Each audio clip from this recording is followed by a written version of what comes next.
Welcome to Tacos, Tequila, Therapy, and the Tea, of course, with your girl P. I'ma tell y'all, this is a podcast about everything from beauty to life to love to motivation. If you are looking for a little uplifting spirit or you need to know something about that beauty industry, you confused about what to do with your hair, you have come to the right place. Let's get to it. Join me on the Tea with P. Welcome back. I hope all is well with you. I'm so happy to be back with you guys. Today, I wanted to share something that I've had to talk to I've been in this conversation with some of my clients and also, my kids. And it's just really making me think about when we're in this space of where we're coming from and where we're going to. And I just wanted to share that with you guys. So what I'm finding is that how do we view ourselves? Now, mind you, this viewpoint could be crazy as hell, might be truthful, maybe not, but how do you view yourself? For real, if you ask me, I'm tall as hell. I am tall. And anybody who argues with me, you go ahead and be great, but I know me, right? Even though I'm not very tall, I'm tall in personality and in life. So I feel taller than I am.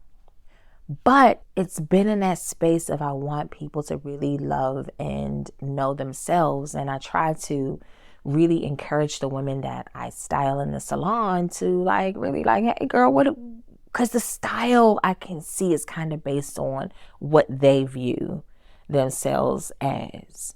But it was interesting because I asked my son this question. We went out to dinner and I was like, hey, son, and I'm always random. And at this point, the kids know, mama is random as hell. But I had to pose it to my 13-year-old to say, hey, son, how do you view yourself? And in this moment, man, he looked at me like, what? But he was taken back by how does he answer? And I'm like, yeah, how do you view yourself? He was struggling with the answer. It's he looked like he had some thoughts, but he didn't know quite how to answer it. What answer is she looking for? And I say to him, look, this is your time to boast. Whatever you feel about yourself, let me know. I just want to know, how do you view yourself? I said, do you consider yourself tall or handsome? And he goes, that's subjective. And I was like, I didn't say how somebody else viewed you. I'm talking about how you view you. And I gave him the example of how tall I am. And I'm going to tell y'all, he looked at me like I was batshit crazy. But you know what? While he stands taller than me right now, I'm great. Can't nobody tell me otherwise, right? But he was struggling with this answer. And I felt like it was just things that he really wanted to say that he didn't. But I had one at this same conversation with one of my good girlfriends. And her answer immediately went into her titles of a mom, a survivor. And I had to say to her, how do you view yourself outside of that? We're talking about you, not your accolades, but just how you view you. And she had to take a moment because she immediately answered with the things that she does for others. And in both situations, it made them think. And it's at this point in life, it's how do we view ourselves? Because that's how we show up for us. And the way I had broken it down to my son, my mother always as a kid said, be a leader, not a follower. Be a leader, not a follower. And I was like, what are you? I get it, right? Don't do as others do. But in this journey of life, healing, learning, loving, what I realized, and I'm so glad I was able to articulate, be a leader, not a follower, to my son in a different way, was that if you do not know you, you will spend your life trying to find who you are through others. And it's then how they view you as to what we take on. And I ain't even gonna lie, I'm sure I'm not the only one out here that has met somebody with the most tainted view of the world. Some people who have a tainted view of themselves, how can they really tell you, or not necessarily tell you, but If you went on their view, you could be fucked up out here because you don't know you for you. Now, my son views me as, he was like confident, and I was like, well, I own that. I am confident in me. I'm confident in my good, my bad, and the ugly. Because I'm going to tell y'all, like I told y'all before, I got them sides. Penitentiary, petty, and positive, and the passionate side. You pick one and you know who you get, but they all are still me. And I'm aware of me. But in life, we don't even boast at all. We don't really, you know what I'm saying? We can go to a job interview and we're talking about the things that we can do for them, but how awesome we really are, sometimes we minimize boasting. Those who might have several degrees, doctorates, besides the title behind your name, in some conversations, we choose not to talk about ourselves in a manner of how we view ourselves in appreciation. And I want you guys to sit with that. Like, why not? Why not tell someone who the fuck you are? So they get a feel for who you are, because I feel like if we don't, we end up in relationships where we're allowing a relationship to define us. Well, what is it that they want? What is it that they need? And I will become that. And in this conversation, I just wanted my son to know, because I had to break it down to him with the conversation of being a leader, not a follower, is that, son, your friendships, your connections will begin to mirror how you are viewing yourself. And I want you to know you for you, own it, boast, live in it, and be your best self.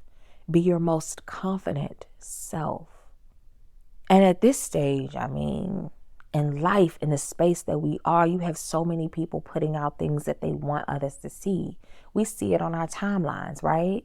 What's real, what's fake. And a lot of it is fake because we look for the outside accolades.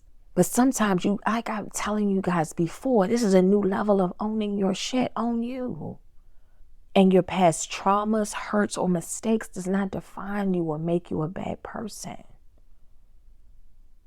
As a person who made several mistakes, or maybe at a moment in their life did not know their value or their worth, or knew who they were. And we got to take those moments to own and know us ourselves. I want you to. I hope that you do. Because we have some very amazing people. But then on the flip side, you have those who could be shitty as hell and think they're great. Well, they may have some good qualities, but own your good, your bad, and your ugly, but know you for you. Know when, yeah, I could probably be a little bit more sensitive, but yet I love hard, however that may be. But know who you are and know your worth.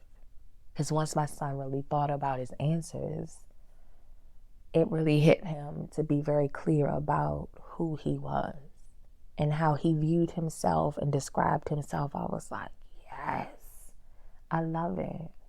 Because he said, I'm very smart. I'm creative. He said he was handsome. I was like, thank you, because you are cute. You are your mama's child. But he was like, I can be indecisive.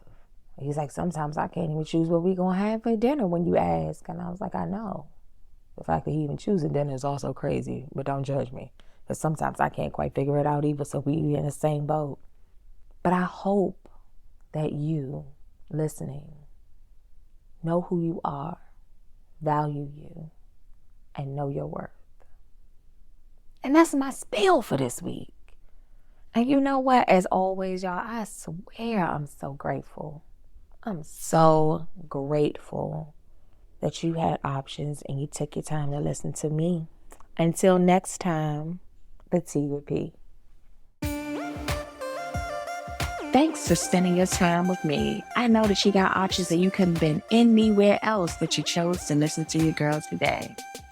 Don't forget to follow on all of your listening platforms. Share the episode. Tell a friend. Come on back.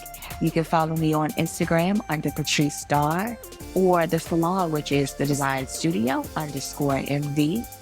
I do have a website, and that is the Design Studio MD, and that MD is like marylanderdoctor.com. And we are on all of your listening platforms. We'll see you on the next Tuesday for some tacos, tequila, therapy, and the chi. Till next time.